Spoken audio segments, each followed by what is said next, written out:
The Peruvian Public Prosecutor's Office confirms 42 people dead as a result of police repression against demonstrators. Bolivian Ministry of Foreign Affairs rejected U.S. State Department's concern over violence against demonstrators in Santa Cruz.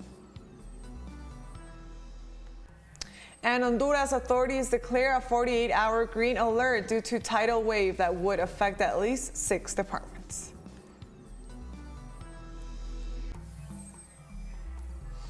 Hello, welcome to teleSUR English. I am Estefania Bravo from the headquarters of Quito in Ecuador. This is from the south.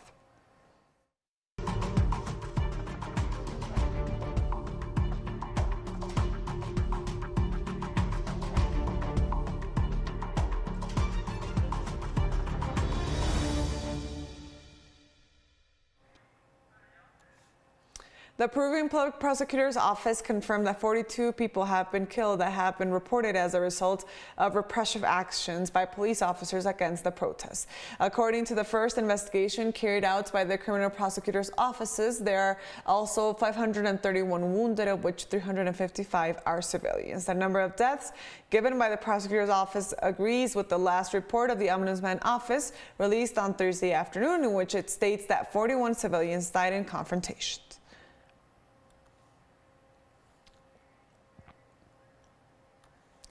And on Friday, the Venezuelan government announced they welcomed 251 nationals who returned from Peru as part of a repatriation program. The foreign minister of Venezuela, Iván Gil, said that the citizens had arrived at the Simón Bolívar International Airport within the framework of the Return to the Homeland Plan. Since 2018, the year in which the government plan launched, was more than 9,000 Venezuelan migrants have returned from Peru to the Caribbean country.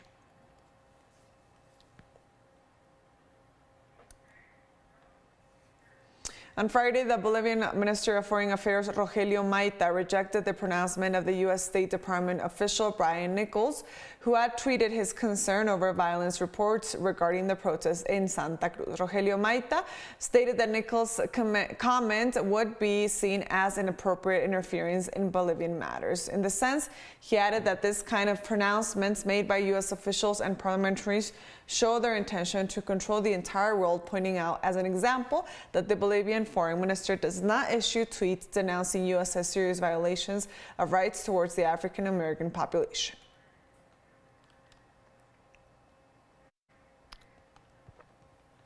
Ecuador's feminist collectives insisted on the call to avoid political violence against women candidates for regional and local positions. At a press conference, the coordinator of Violencia Sí, Violencia No coalition, which translates yes to violence, no to violence, social leader Rogelio explained that this initiative seeks to influence parties, movements, and electoral authorities to achieve a responsible presence of women in the elections. The 15 organizations that make up the movement will ask the parties to sign a commitment that guarantees women's access to power spaces under equal conditions.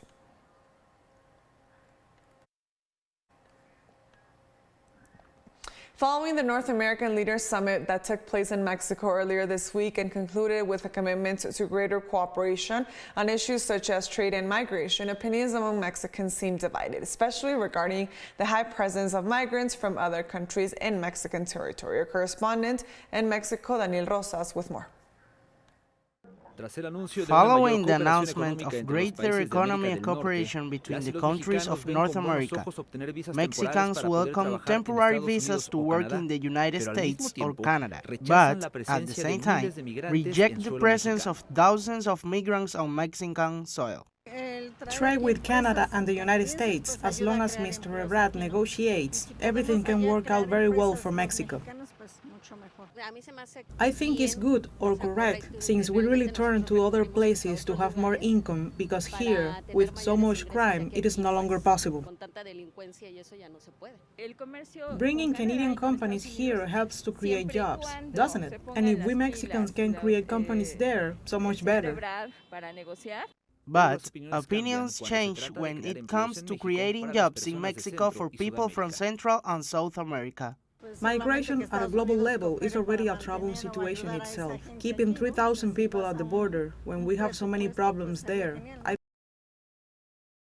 I don't think that is right.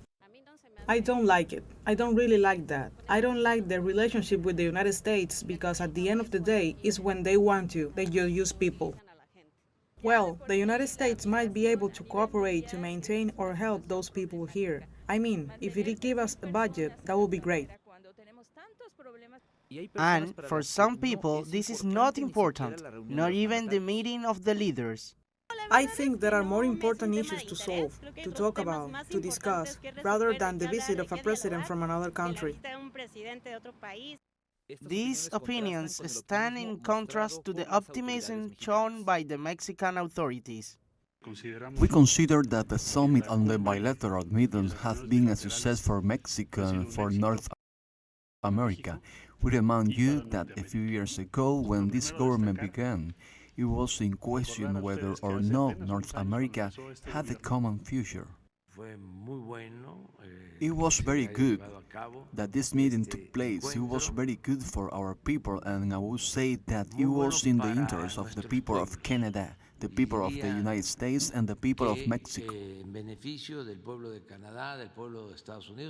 The three countries will establish a committee to speed up the uptake of the region's integration. It will have 4 experts from each nation. Daniel Rosas, teleSUR, Ciudad de México. We're taking our first break now. Join us again after this. And also don't forget to follow us on our TikTok account at teleSUR English for more. Stay with us.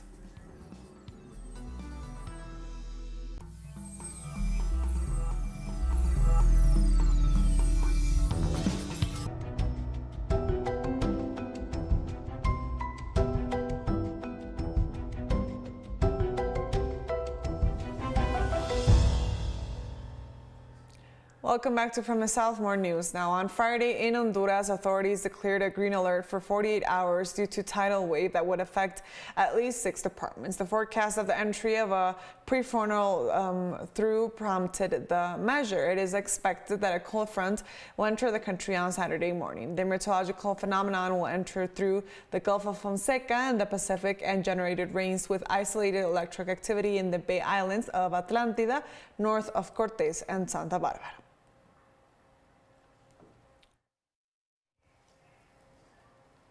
On Friday, Mexican President Andrés Manuel Lopez Obrador says that deploying National Guard troops to safeguard the subway following the January 7th collisions is in no way a militarization of the capital city. Lopez Obrador stated at a press conference that the human rights groups that criticize him were set up during the most corrupt period of Mexico's history to control the narrative. He added he cannot be expected to sit and do nothing when there are indicators that the so-called accident may have been a sabotage, for there has been no negligence in the subway maintenance.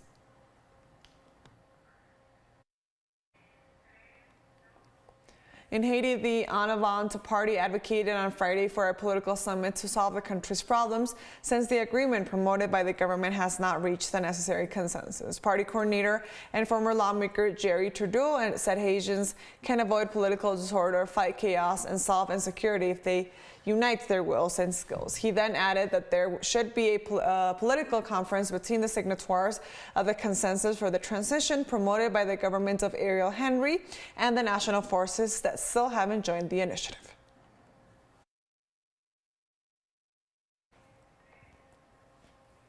Former U.S. President Donald Trump's company was fined with $1.6 million on Friday for a scheme in which his top executives evaded personal income taxes. The fine was the only penalty a judge could impose on the Trump Organization for its conviction last month on 17 tax crimes, which included conspiracy and falsification of business records. The amount imposed by Judge Juan Manuel Merchan was the maximum allowed by law and doubles the amount of what the small groups of executives dodged on benefits that included rent-free apartments in Trump buildings, luxury cars, and private school tuition.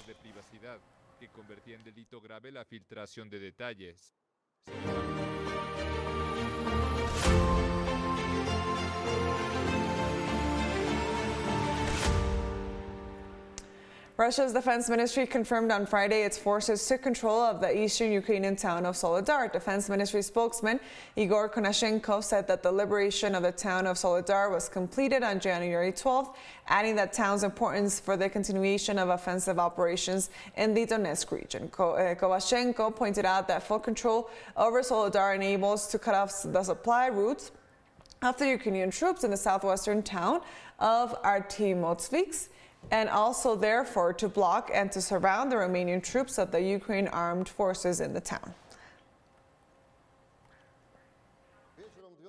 The liberation of the town of Soledar was complete on the evening of January 12th, which is important for the continuation of successful offensive operations in the Donetsk direction. Establishing full control over Soledar makes it possible to cut off supplies line for Ukrainian force in the town of Artyomovsk, located to the southwest, and then block and take into the cauldron. The units of the armed force of Ukraine remaining in it. The complex of measures implemented by the Russian group of troops ensured the successful offensive operations of the assault detachment to liberate Soledar. Over the past 3 days only, more than 700 Ukrainian servicemen and over 300 units of weapons of the armed forces of Ukraine have been destroyed near the city of Soledar. In 2022, China has had a record surplus of over $875 billion, reaching a 7% increase in exports despite the weakening of U.S. and European demand and the effects of COVID-19 control measures that temporarily shut down Shanghai and other industrial centers. According to data released by China's Customs Office, exports increased to $3.95 trillion, decelerating from 2021's explosive growth. Imports also increased by 1.1% to $2.7 trillion, cooling from the previous year's over 30% rise as growth in the world's second largest economy slowed down.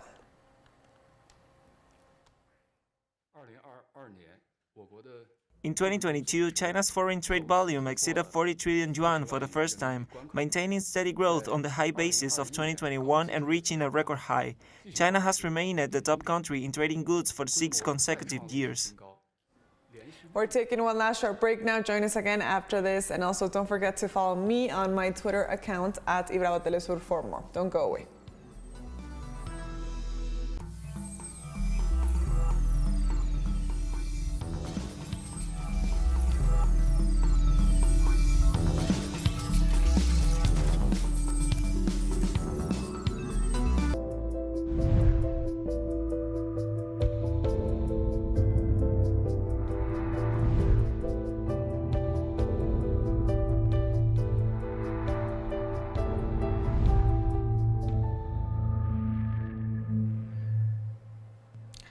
Welcome back to From the South. More news now. In China, Beijing Daxing International Airport will resume international and regional passenger flights as of January 17th. International flights had been suspended following the COVID-19 pandemic as of March 14th, 2020. The reopening is possible thanks to the relaxation of the quarantine measures approved by the government as of January 8th, 2023.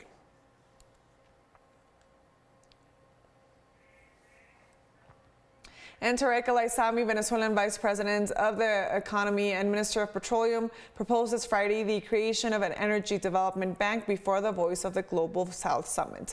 The proposal seeks to leverage and support diversification projects of the southern countries under the principles of solidarity, complementary, and self-determination of the peoples. El-Aissami reiterated his commitment of his government as signatory of the International Solar Alliance to maintain joint efforts for the development of an alternative energy plan based on solar energy projects.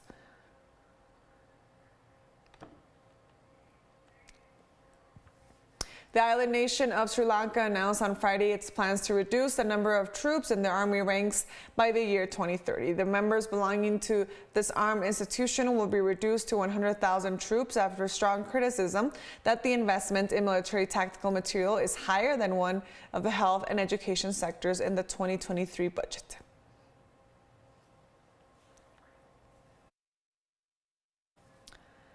The United Nations launched an appeal to raise funds for the 30 million children suffering from acute malnutrition in countries affected by the food crisis.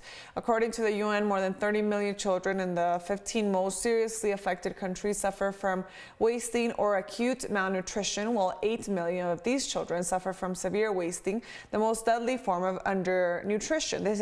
This has been underlined by 5 agencies of the United Nations in a joint statement.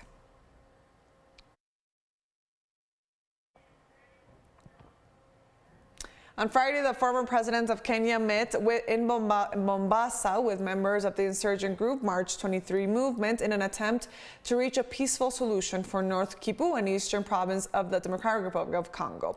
In his role as facilitator of the East African Community Peace Process, former President Uhuru Kenyatta has met with the M23 leaders in the city located in southeast Kenya. This is part of a series of meetings with various Congolese armed groups to consolidate dialogues in order to bring peace to the country.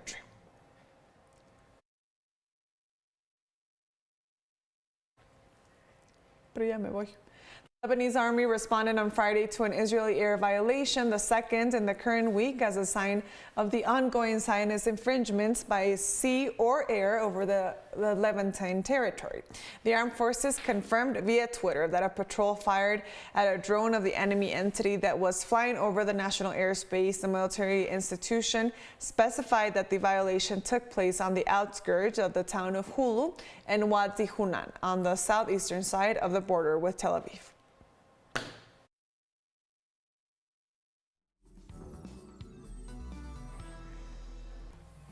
And with that story, we've come to the end of this news brief. But remember, you can find these and other stories on our website at telesurenglish.net.